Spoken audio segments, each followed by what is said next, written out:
The first brushes is long brush number 4 and the second is number 3. Okay, so you need a pair of scissors. For this, I am using a hair cutting scissor. If you don't have one, you can use any but it should be sharp. I cut an old brush here, and if you use an old brush in the beginning, it will give you an idea how to cut brushes and avoid making mistakes with a new brush. A new brush and old brush both give the same result. Before we cut the brush, we are going to dip in the water, and so what happens is that the excess bristles can be seen and it isn't frizzy. Hold the amount of bristles you want to keep and cut off the rest. Do not cut the bristles all at once or we may not achieve the desired result.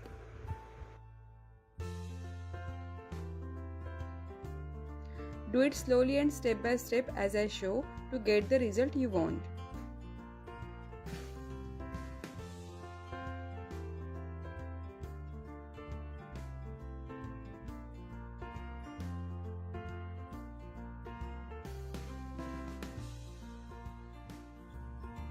Once the brush is completely cut, dip it once in water so that you can see the remaining brush angles, and if any you can cut them off.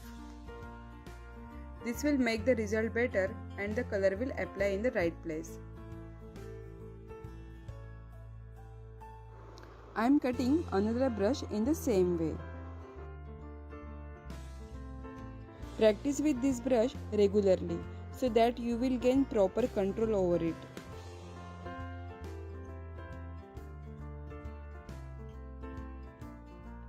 Start practicing vertical lines, horizontal lines and circle also. This way practicing with the brush will help you paint proper lines. I am going to demonstrate how the brushes paint by painting a sunflower on stone. I am using black and white. First sketch on paper and practice with the brush on it.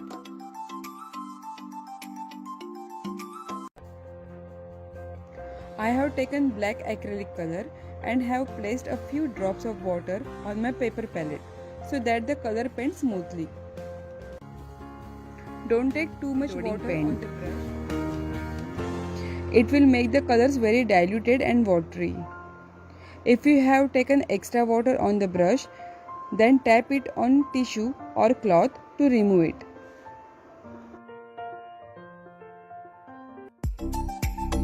I am painting sunflower on the stone. You can first sketch on paper and practice with the brush on it.